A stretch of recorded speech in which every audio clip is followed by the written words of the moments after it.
Yeah, man, thanks for having me. We had a little birthday party for you last time. Yeah, we did. It's actually my birthday again today. Is it? It's like, wait, it's May, right? What is today? May, oh my gosh, what is the date? You're gonna like really show my ignorance right now. 12. It's May 12th. My half birthday's in 3 days. Oh my gosh, do you keep track of your half birthdays? That is such a lie. My half birthday's in March, I think. I don't know. I've never heard of a half birthday before. No? No. I think no, half birthdays. Do you celebrate? No. You just know when it is? I just know. Do you tell people it's your half birthday? No, I forget. I just thought it was a witty response to it is. Thinking about. So wait, I read that your dad is a high school principal. Yes, he was. So is mine. Oh yeah? Was yours the principal of your school? No. See, mine was. No, he was not. He was a principal of an elementary school. How did they feel about acting, like, from the time you were young? Because my parents always, it was weird, like when I chose to go into this business, fully supportive. They were sort of like, as long as you're making your own money and you're doing fine, they were really supportive about it. Yeah, no, they were really, super supportive. I had 3 rules in order to continue acting growing up. I had to stay the person they knew I was, do good in school, and have fun. I love that. Yeah, no, I think that's the key. People. As long as you're doing, as the grades are good, then you're fine.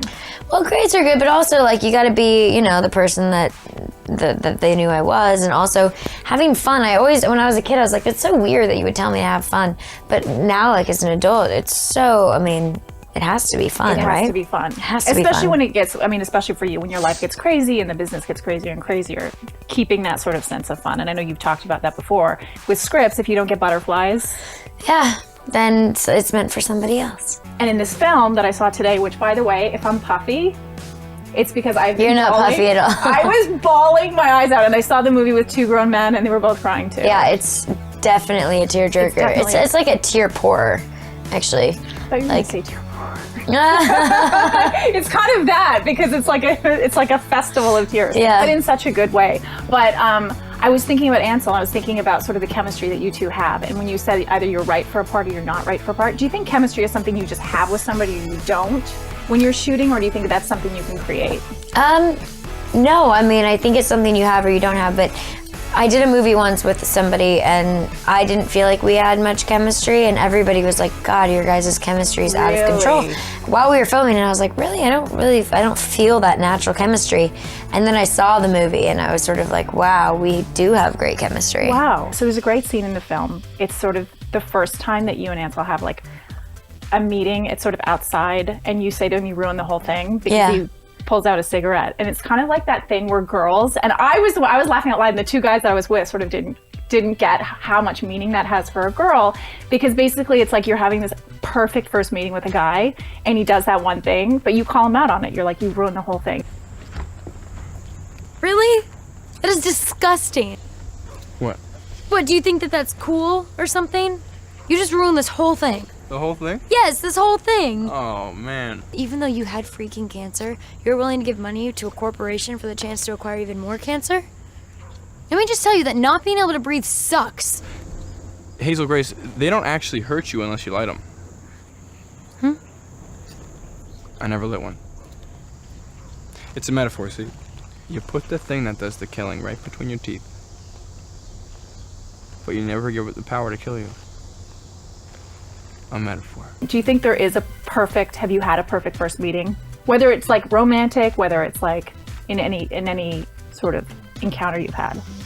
Yeah, I feel like every kind of first meeting is sort of epic in its own right, You sort of, if I look back on the way I've met any of my closest of closes, they're all such sort of funny situations or random situations, but life is like that, We're always sort of being thrown really random curveballs and whatnot.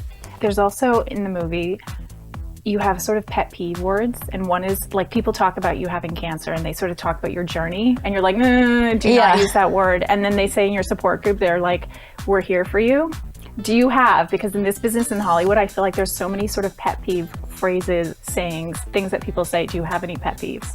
So many. So many, especially in this industry, but I'm going to remove it from this industry and make it even bigger. The one word that I just cannot stand is stuff. Is there no other adjective or noun or anything you can use to replace the word stuff? Why stuff? Now I'm afraid I'm going to be using it in the interview. It's like subliminally it's going to come out. It's not necessarily in dialect. actual interaction. It's more of a written email. Like if I receive an email or a text from somebody and it's like, yeah, you know, I just went to this place and bought some stuff, or I just got stuff, or, you know, I'm doing this and stuff. I'm just like, really? There's no other word you have that's, maybe I'm a writing I heard snob. fame's another word for you. Fame is one, yeah, if we're talking about like solely this industry. And it's not even that I hate, it's just like a strange sort of, I don't really enjoy the words fame or celebrity or what are the other ones that they all use.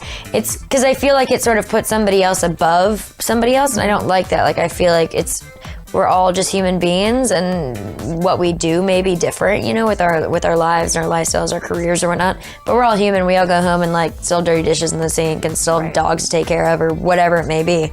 So the whole like layering, the tiered thing is just not into it. And I feel like fame is a word that represents that. Right. Your character in the movie, she's obsessed with a book, and it sort of changes her life. Have you had a book, a film, a TV show, anything that sort of, either when you were a teen or sort of growing up, that sort of shaped sort of your adolescence? 1984 really affected me as a teenager.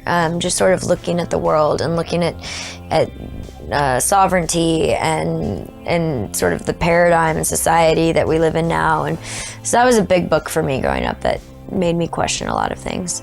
Any reality shows, if you were to watch one? Top Chef. Really? Oh, Are you God, a good yeah. chef? I love to cook. You do? I do, yeah. But yeah. that show I've been watching since day one. Really? I don't watch anything. I saw something on your Twitter about baking. I think it was a while ago. Baking, yeah, cooking in general. Anything cooking, I'm there. Food. Do you have a favorite Thing to cook? Yeah. My favorite is like kitchen sink dinners, like leftovers from 500 different things that are in your fridge, throw it all together. That's my favorite. I read that you said being an actor means being a pro listener. And I think the really good actors are really the ones that can be in that moment and really listen to what's happening. Do you think being a good listener as an actress makes you a good listener in life, necessarily? I think when I'm open to listening in life, yeah. I mean, I don't think that they necessarily compare, but I definitely automatically. I think the observation thing is definitely something that I take in real life. Like I'm always noticing. Growing up with two psychologist parents, I think really started that at a young age. Just observing people, not necessarily even their body language, but observing like, wow, this person just said this to me. I wonder what internally they're feeling in order for them to feel like they had to elicit that response or whatnot. And so that's what I think I'm always observing. And then in acting, yeah, you really just sort of have to, for me, what works well is, or feels right, is to surrender to the moment and just actively react to what's happening. Have you watched this film? Do you watch your films generally?